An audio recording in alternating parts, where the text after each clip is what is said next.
ஓம்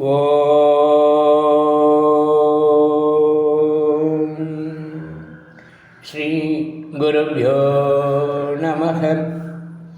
பகவான் ஸ்ரீ விஸ்வநாதருடைய ஸ்ரீமத் விஸ்வோபனிஷதம் பாகம் 3, போதனை எண் 582, போதனை நாள் 21/11/1980 வெள்ளிக்கிழமை.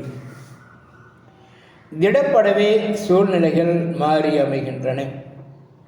மாற்றம் வரவேற்கத்தக்கதே. வாசனைக்கும் வினைக்கும் ஏற்ப சரீராதிகள் தோன்றட்டும். தோன்றி ஓய்ந்தே ஆக வேண்டும். ஒந்து நின்று வேடிக்கை பார்ப்போம்.